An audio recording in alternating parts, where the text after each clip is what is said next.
Hi Raj, welcome to the podcast. John, tell us a bit about yourself, your background and why you do what you do. Thank you. Well, good to be here, firstly. So I'm the CEO and founder of Goodman Lantern. We are a company which provides native English content writers and software development services that help businesses sell better and grow faster. We do content writing for some of the largest luxury retailers and B2C sector. And in the B2B, we do a lot of customers who are sort of mid to large customers. As it happens, this is my third business. I sold one of them in the past, and one as it happens went tits up. But I'm an engineer by training, but I got into marketing. And before I set up Goodman Lantern, I should work for a Spanish company as initially the country manager and product manager. Then I got into this to become the CEO. Took 280 flights per year for them. Needed a lot of money, and thought, it's time to now kind of get into running my own business again. And that's when I started Goodman Lantern in 2014. Wow. Okay. 280 flights is a lot. I bet you've got miles for life now. Yeah, I remember, being on the gold and platinum cards and stuff, and it was very, very nice to travel around. But I think initially, feel very excited about being, doing this kind of flights and stuff, and going around the globe. But then very quickly it gets too much too quickly, and you want to kind of get out of it. So, after the end of my tenure with the Spanish company, my aim was to start a company where I can work from anywhere.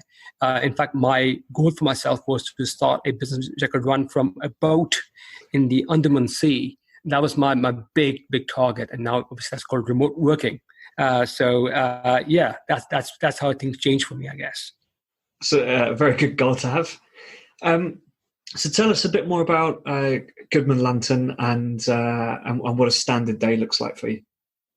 Sure. So as I mentioned, we have two different services within Goodman Lantern. One is native English content writing, and the other one is software development, both of which are very marketing centric. We help our customers, help them really build the brand, tell the story, and really help them with things I'm really passionate about, which is SEO. Because I've seen in my career that every time I run a campaign around SEO, content writing, it's always generated fantastic results. It's just been a very good for the ROI, as it were. Typically, as a founder, obviously, in the beginning of the business, I was really focused working in the business. But about 2 years back, my decision was to kind of change my way of working and work on the business. So, a lot of my work had been to sort of really delegate things to my team. We have head of departments. We have different team members who do different roles and report back to me. We do weekly huddles, the team. My role really is to work on the client engagement, think of strategies. I'm kind of a mentor for my team, as it were, and constantly learning things. I'm part of a ton of entrepreneur groups where we spend a lot of money to be part of these groups, but the value it creates for me and the team is incredible. Our biggest challenge about 2 years back was how do we really get the team to think as a unit, as a sports team, or and that was really hard for me initially. But we have been focused really on our mission, our vision, our core values, which has changed completely for us, how businesses run. And actually, now we are a much stronger team. As I mentioned before, we are a remote team, and running a remote company is challenging. But I think if a company has their core values fixed, there is a major victory for them, and they can actually progress much better as a unit together. Yeah, definitely. I think if you've got employees who are really kind of bought into the company, the values, and are motivated, then remote working should be much easier. But if if you're not focusing on those things, it's a lot easier for those people to kind of waste time and sit around a bit unmotivated, and it's a lot more damaging, isn't it? I believe so. And I think what happens also is that typically I've seen that companies sort of are run with every a team member having a different agenda. When we work with our customers, our aim is that every team member has the same thoughts and processes in their mind, and it also helps us and guides us to the process of making a big decision. For example, should we invest in a new software? Our one of our core values is experimentation, and we are really happy to try different things. We are very happy to encourage members if they fail, and we help them get up and try again. It's part of our core values, and we believe that we have 4 core values, and these 4 values guide us in the right direction. So every time we talk to my head of content or the head of technology or a programmer, all of us have the same thoughts on how we will progress further. And it wasn't easy initially. It was very, very hard. But now we had to fire a lot of people, unfortunately, and let them go. But we built a team bottom up so that we are all aligned together and really believe in the mission of Goodman Lantern. Yeah, that's great. Yeah, it's good to hear. So do you want to tell us a bit more about content marketing then? What does it cover? If a B2C brand wanted to learn more about content marketing. Sure. So within B2C, we work mainly with retailers. Obviously, currently in the pandemic mode, a lot of retailers have understood that actually selling online is a very important part of what they do. When it comes to content, there are multiple sort of ways you can sort of divide the content. But if you look at the content sort of sphere, there are certain types of content which work really well. So, for example, blogs and articles, long form content, white papers, social media, newsletters, and other content, for example, scripting of videos and stuff like that, for example. Videos have now become a very important part of marketing and SEO in general as well.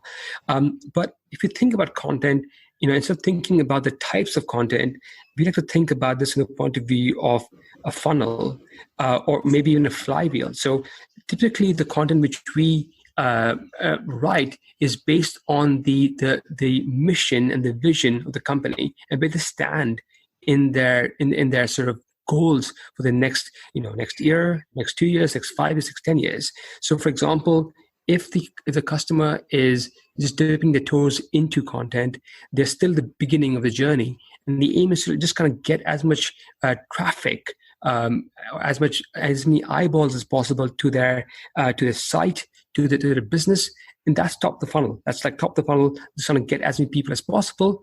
The next stage is education. So you get your visitors in, you get your potential customers in, and now it's to educate them on the context of what you do and what value you provide. So, for example, if there was a car manufacturer, initially we'll talk about how to choose a car, what are the different components of a car.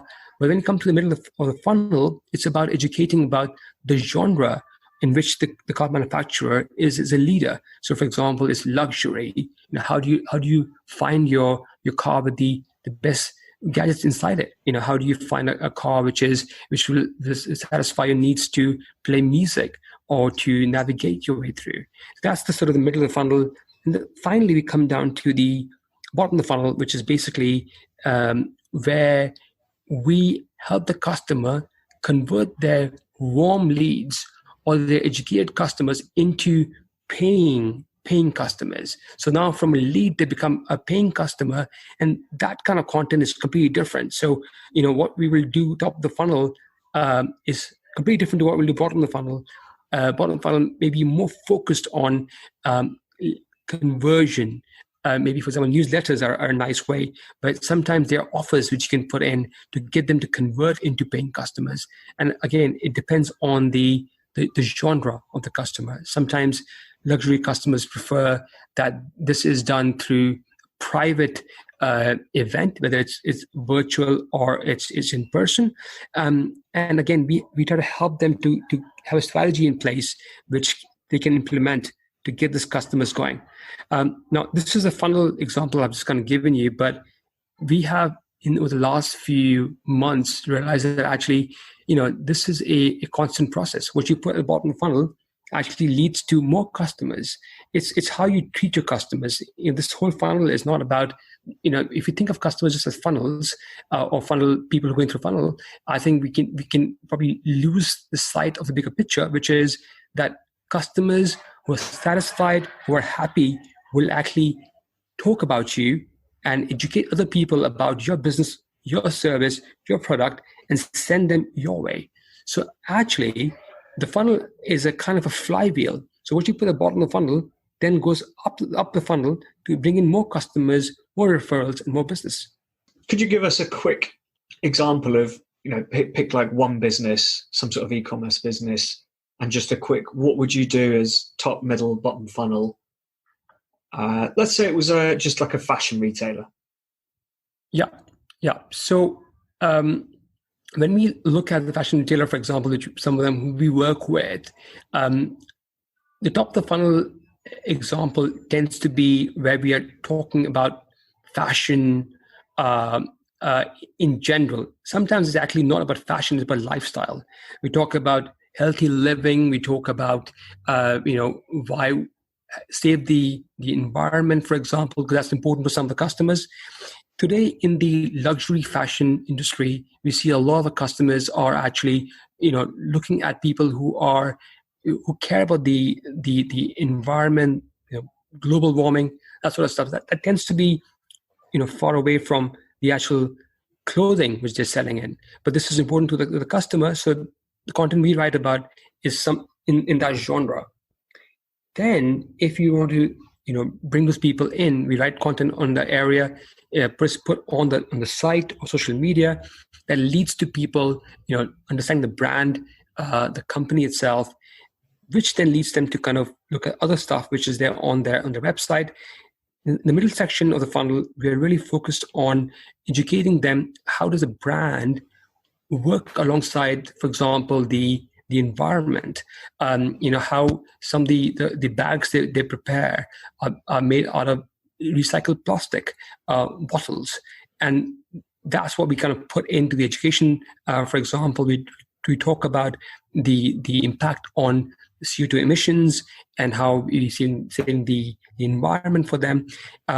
That's the middle funnel. Bottom funnel basically are straight up offers. We'll give them offers. We'll invite them for exclusive content, which they can sign up to.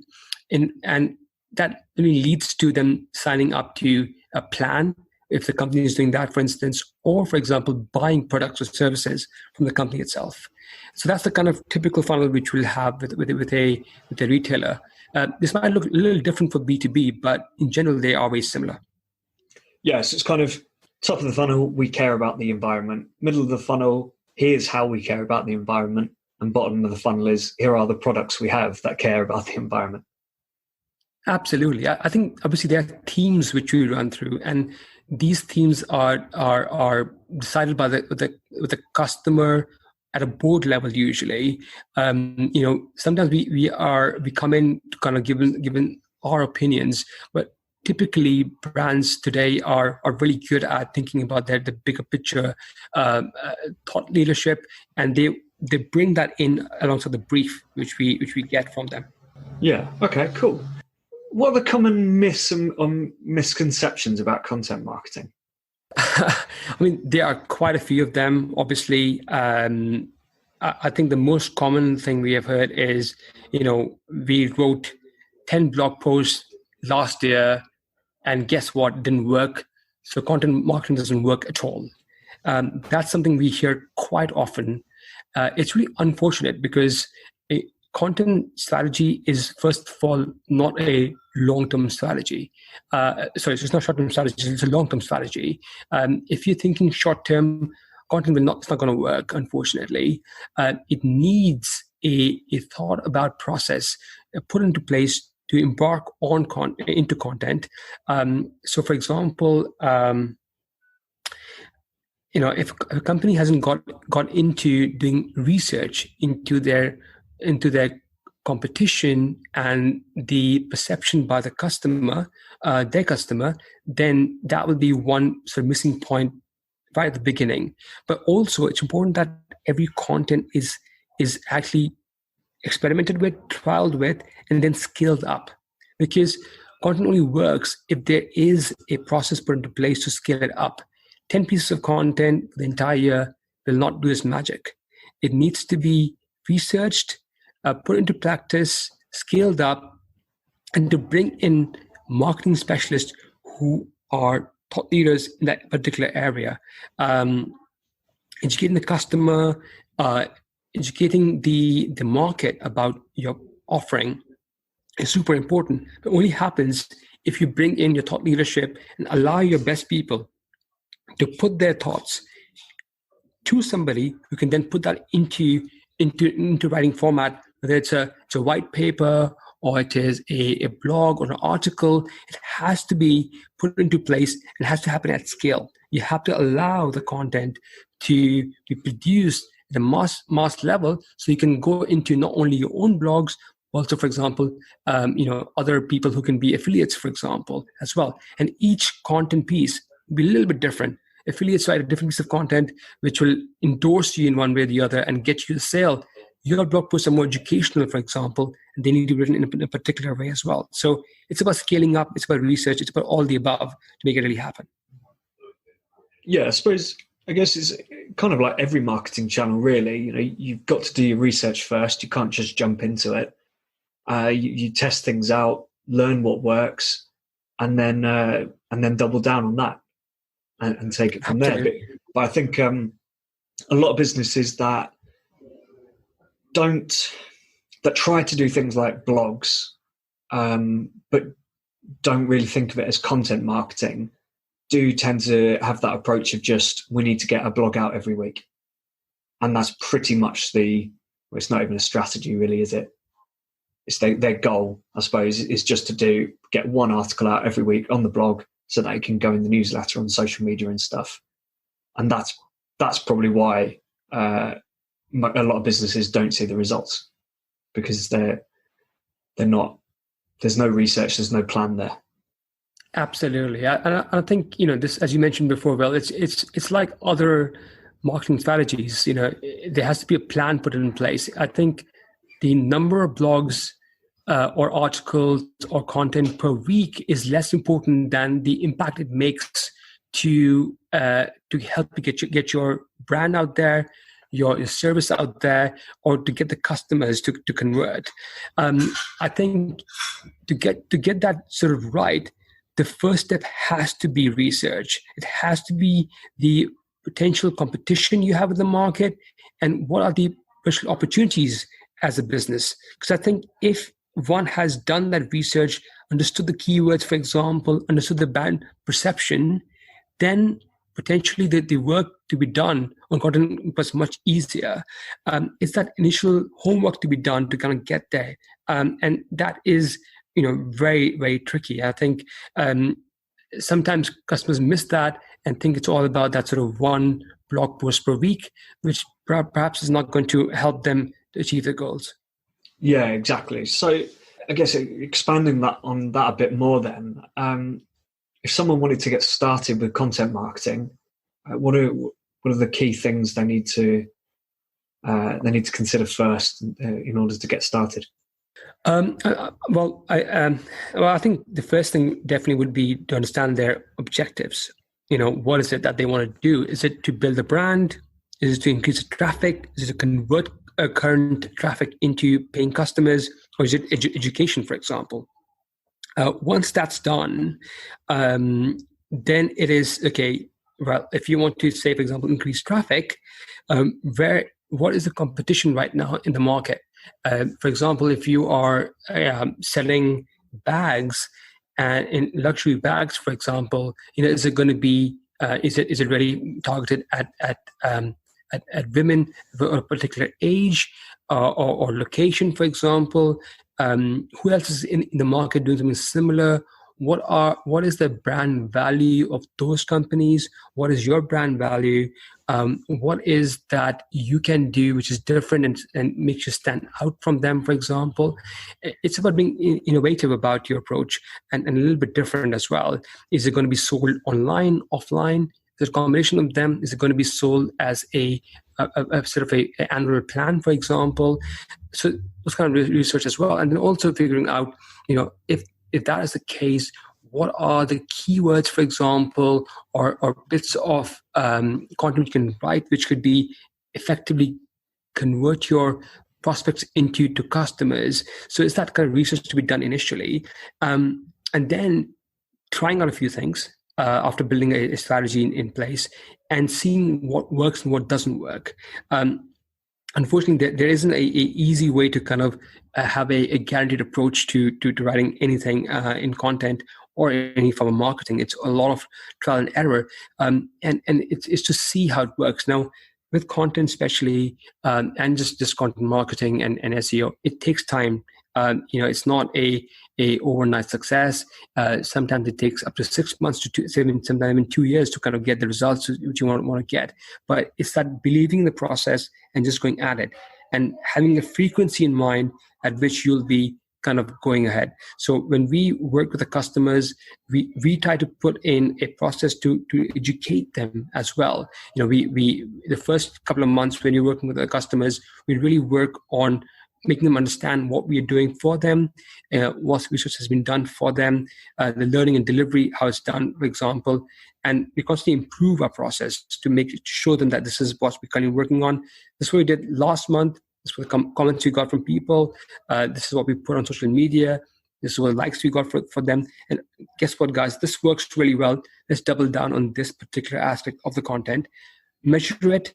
Using Google Analytics, for example, or other tools which we use to measure the impact on the brand and the content which is great for them, and then improve on that regularly.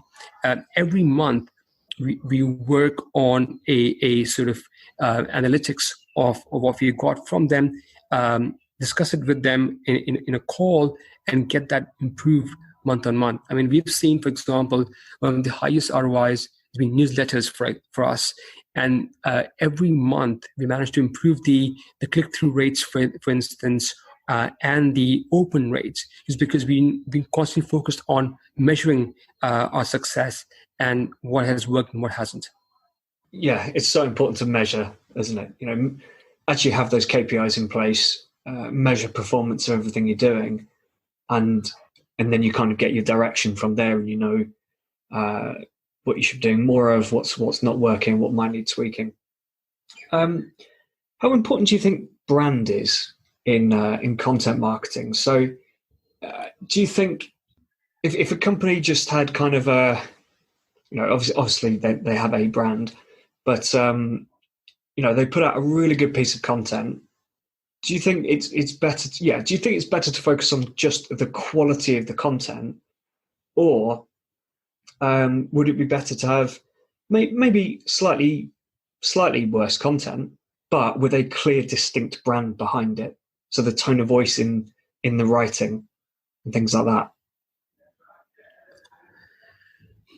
I mean, obviously, brand is a very important part of any marketing strategy. I think having a voice, a unique voice, I should say, is super important to be able to distinguish oneself from the others. I mean, any market today, whether it is selling software, selling carpets, selling services, all of them, there is an element of a strong brand.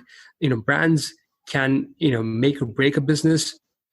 The perception of the business can be changed completely. Also, the value of what you sell. I mean, if you think about it, many companies provide T-shirts today, but some brands can charge 100x the price you would pay for a T-shirt from Amazon, for instance, and that's because they have a strong brand value, a brand promise, and they really make sure that they deliver to it. Is that the customer service they put in? And this brings me back to the idea of the flywheel. Obviously, if you as a brand promise something and deliver it and surpass the thoughts which the customer initially had to deliver that promise, they will talk about it. I know, for example, I've been, I'm big on technology. I buy a lot of, electronics, for instance. And, before my friends, get them, for example, before Apple was, popular with their iPhones, I got the iPhone 1 and 2, and I was on and on about iPhone and how it was. I was the sort of the thought leader in the electronic market, the mobile phone market, for my friends. And, I could recommend them to go get an iPhone because I was impressed by what it can do. I mean, smartphones at that point had just come out. Before that, we were all using Nokia, for example, and they were great phones, Nokia. But, iPhone came in and said, we're going to change the way you interact with a mobile phone and what you can do with it. Fast forward today, I'm now moved on to a Samsung, for example, because I love to use a stylus, and I'm a Samsung Note guy. Now, maybe I'm perhaps two years ahead of my friends who are still on the Apple iPhone, but I'm impressed by what Samsung can do for me, and recommend that. Before Samsung, I was on OnePlus, which is a Chinese manufacturer, and none of my friends have heard about OnePlus. But now, a lot of my friends are using either Apple or OnePlus because I've been on and on about OnePlus and what it can do. So the brand, which OnePlus came in and said, "Listen, we will give you a high quality smartphone at a fraction of the price of what you pay for your Samsung or Apple iPhone," and they did that, and I was just impressed by what they did, and I spoke about them a lot, actually, and got them more customers. So, I became their unofficial brand ambassador. Yeah, I think that's an interesting one because, you're in a situation there where, as far as most people are aware, there's Apple and Samsung.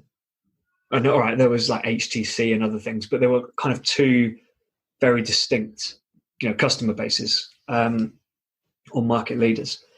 And so when someone who's a bit more tech savvy picks up one of these other devices, I think you are naturally going to be more vocal about it, and not in a that kind of I'm not an iPhone user, whatever. You just it's just Apple or whatever. You're saying, look, I've discovered this other phone. I think it's really great. Whereas I think if you, like you said with the t-shirts, if you find a brand that you quite like, I'm not sure if you're so likely to brag about it so much. Someone might ask you, and you might say, "Yeah, I really like it. Really good website." Not sure how many consumers talk about a website, but really like their website, or their customer service was great, and the t-shirt's really good. But I think you're less likely to kind of volunteer that information. True. I kind of agree with that, but also I'll say, for example, there was this revolution created by Dell via the Dell.com website, which allowed consumers to customize their Dell laptops and computers. I mean, that was at one point the preferred way for both individuals and businesses to customize and buy laptops. Obviously, there's been a big disruption in the market through having a standardized Apple Apple Mac, for example, which obviously you have X number of variations of the laptop, and they are great to make life easier. But sometimes, actually, if one thinks outside the box and gives a service or customization which is unusual, people do talk about it. Even if it's a website, people do talk about it. I think even if you look at t-shirts or maybe say shoes, my wife has been really talking about this shoe called Veja, Veja, which is used by recycling plastic bottles. I just thought very interesting that she cares about the environment, and people in her circle do as well. So she's been talking about those shoes to kind of showcase that there is a need to help the world by being in a cleaner place, but also to various recycled shoes, for instance. So I think when people are passionate about what they do and what they want to believe in, they talk about even the most bizarre things like websites. Yeah. Well, I suppose that's the content marketing side, isn't it? Actually putting that message on there and making people really aware that, you know, these are your brand values and this is what you're doing for the environment, for example.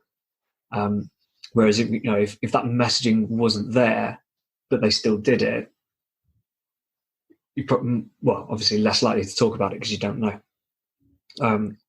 So what are, you've probably touched on it a bit actually, but what are some of the biggest or most common mistakes you see when people are doing content marketing? So, I mean, obviously, you spoke a little bit about the process, but I think one big general thing I see for people who are not currently on that journey is that they gave up too early. One thing which I have recognized, and I'm talking about now, not only content marketing or marketing, and just in general, that things in my business, in my career, have worked when they are long term. I believe things for me, and in my opinion, work when we think about them in long term. So, when I was building a business for the first time, my vision was to kind of build a company, grow to a level, and then sell it, which kind of made me very short-sighted. It was very focused on, quick goals, quick wins, and turnaround of the business. But actually, with most businesses and most strategies, they work when they are long term.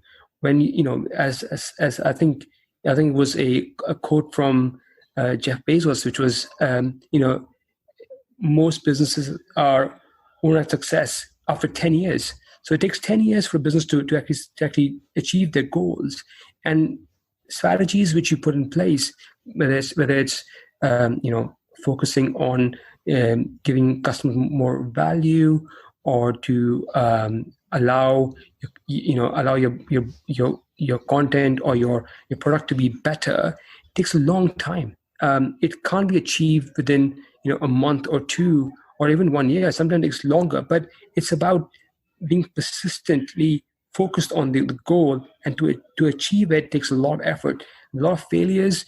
And when people give up too early, before they achieve their goal, and the impact they want to see, they leave that journey, and that's when things don't work out for them. So and that's what leads to a lot of people not achieving success with content.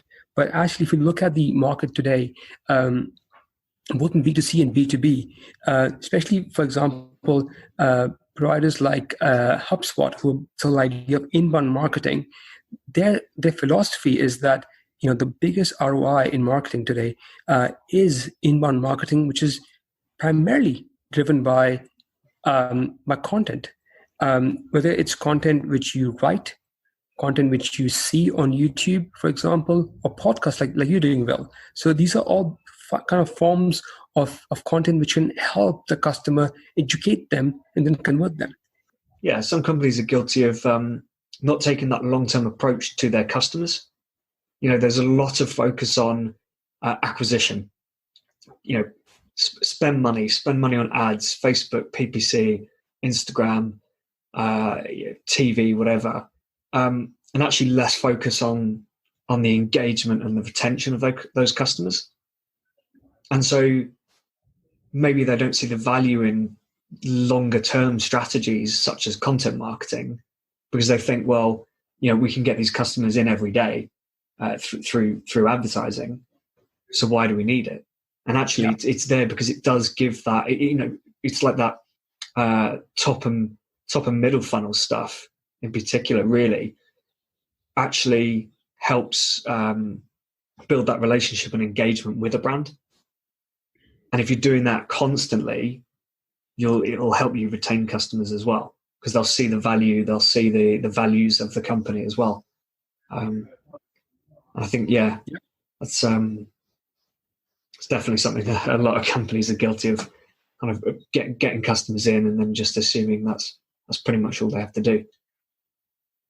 And it's similar to a content strategy, isn't it? I think the giving up too early is, or not following the methodologies, that kind of just saying, right, we're going to do content marketing, give it a go for 10 weeks, put 10 articles out there. It's not really done much and they give up. True. And I think also it's a philosophy thing, isn't it? It's like, I think overall, if you look at the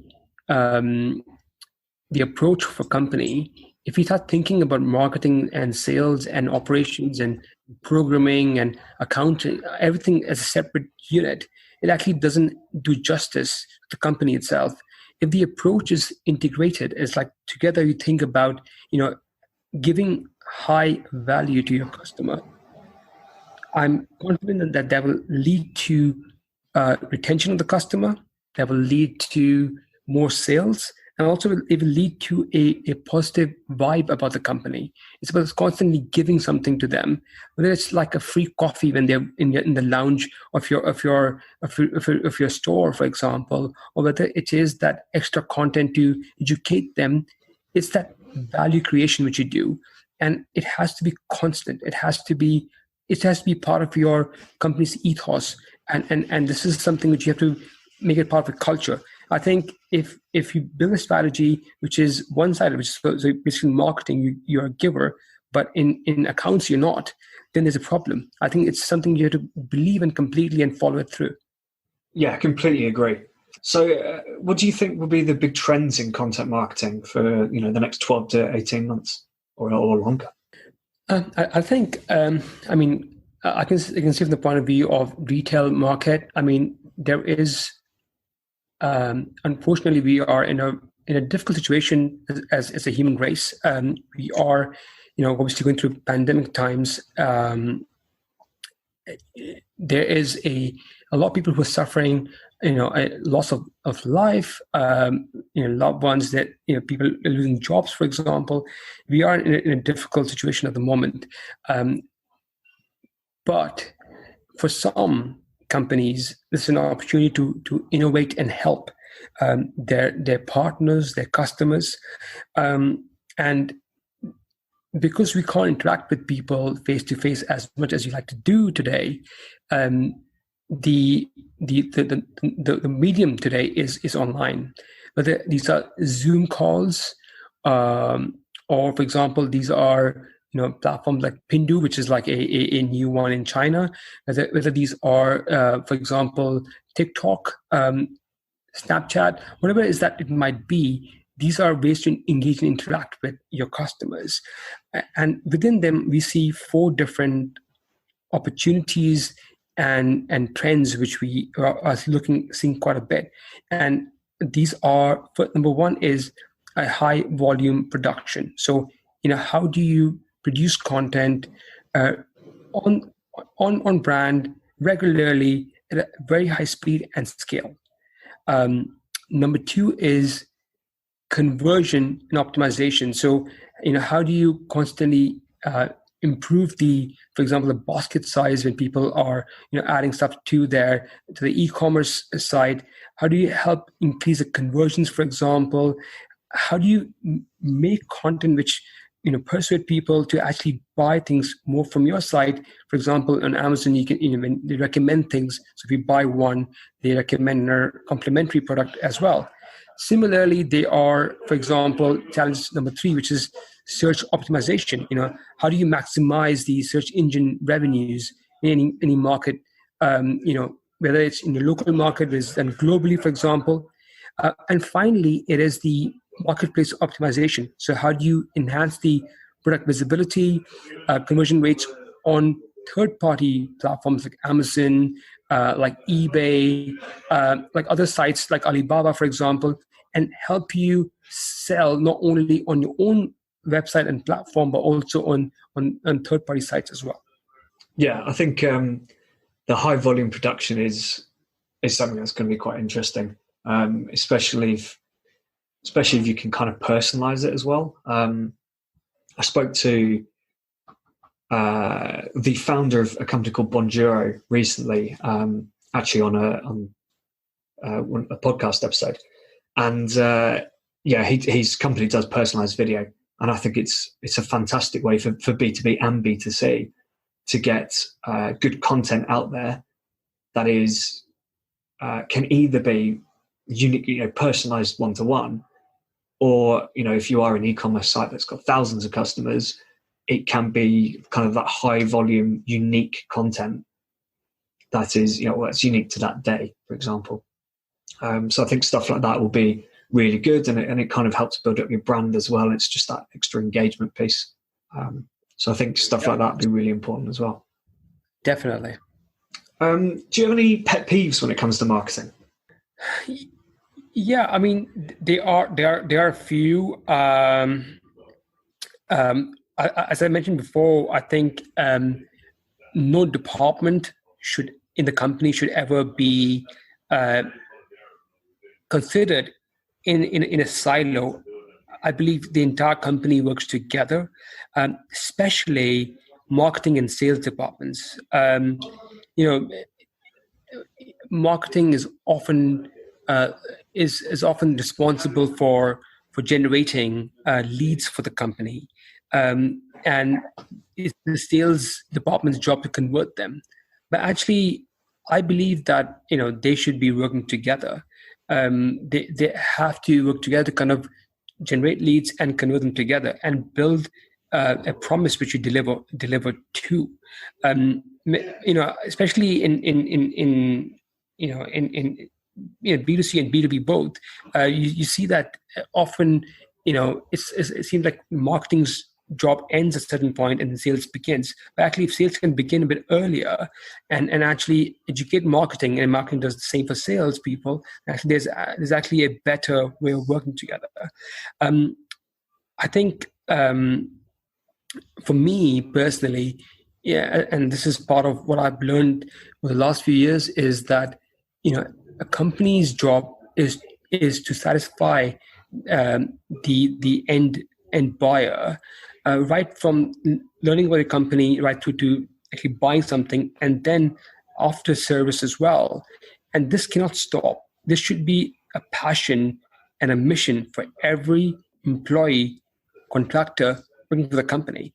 It should be a job of every person in the company to satisfy and impress the buyer, because that's their job. If they're in accounts, or whether they are in sales, or if they are the CEO of the company, doesn't matter. All of us have the same job, which is to make our customers happy and always wow them and impress them, so they go and become our brand ambassadors and sell for us.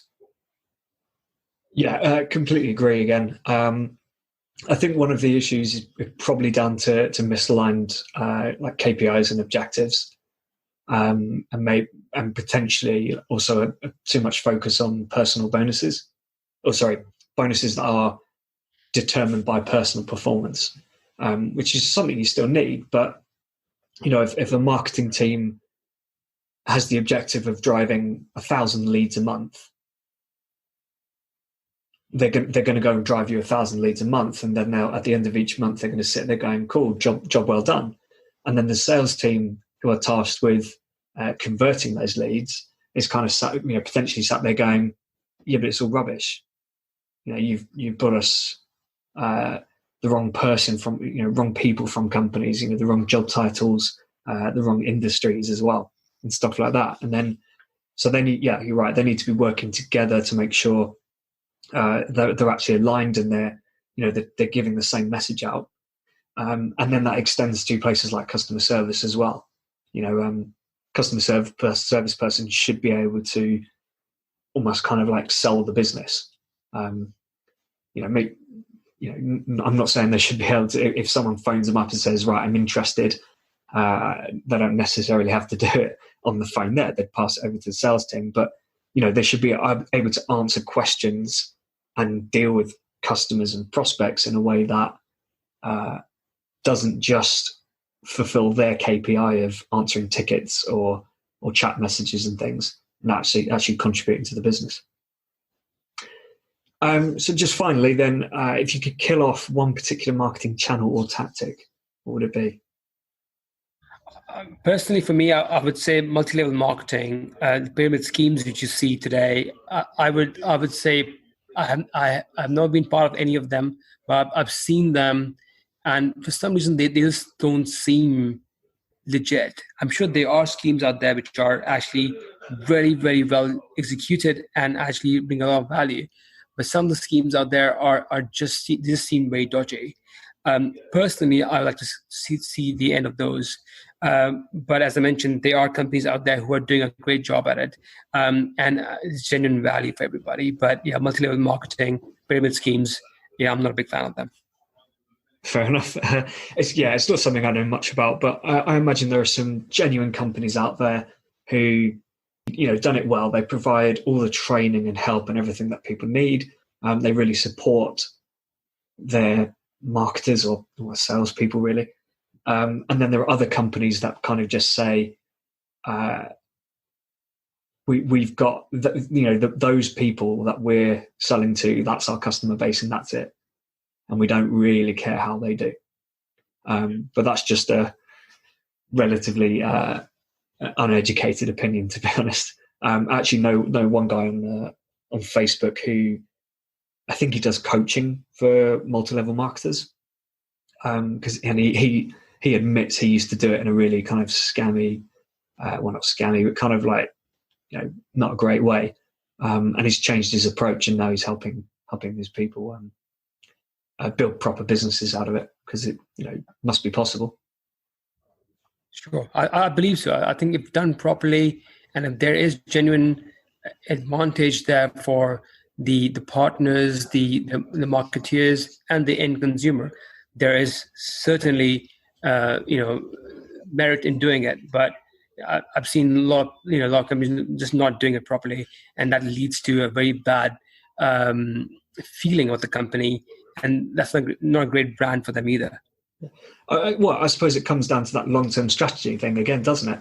The companies that will do well will be putting the time and effort into educating their, I don't really know what you call them, consultants, marketers, salespeople, the people who buy products from them to then sell on.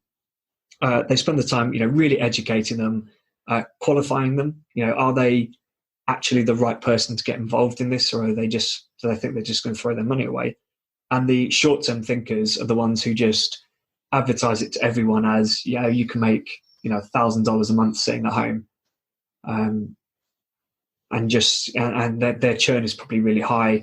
They probably potentially get a lot of people into debt. I don't know, but it's that short-term thinking of, we're going to make some money quickly, and then we'll find someone else to sell to. Yeah, totally agree. Cool. So, really great stuff. Really interesting. A big fan of content marketing, but it's difficult, isn't it? You've got to take that long-term approach and do your research and everything. How can people contact you if they want to find out more? Well, I'm on LinkedIn, Raj Goodman Anand. If you search that, you'll probably find me. If you Google me, you'll find me there as well.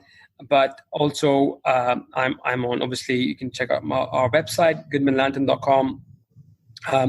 One thing that I'm doing quite a bit now is to launch courses. Again, I obviously eat my own dog food, as it were, and I'm launching a lot of courses, free courses for everybody to kind of look at. These are about content strategies. It's about what tools to use in digital, for example. And my mission for this year is to increase my good karma by 10 times. So I spend a lot of time responding to people on LinkedIn. I do a lot of LinkedIn content writing. I do this. We have a Facebook group called Sales and Marketing Mastermind with 5,500 members, where again, we get a lot of value. It's all about not talking about us. It's talking about common challenges for companies and to really help them. Because I think there's enough business out there. Even in these times, there's enough business out there. I mean, the testament is since the pandemic hit, we've stayed stable. In fact, we've been growing a little bit, not as quickly as last year, but still growing. And it's all because we really believe in giving value and really taking care of our peers, our customers, our partners. So if you just Google me, I'll come up. And if you want to have a chat, by all means, get in touch with me. I'm always willing to give my time and help where I possibly can. That's great. Yeah, cheers, Raj. Thank you, Rob, for the opportunity.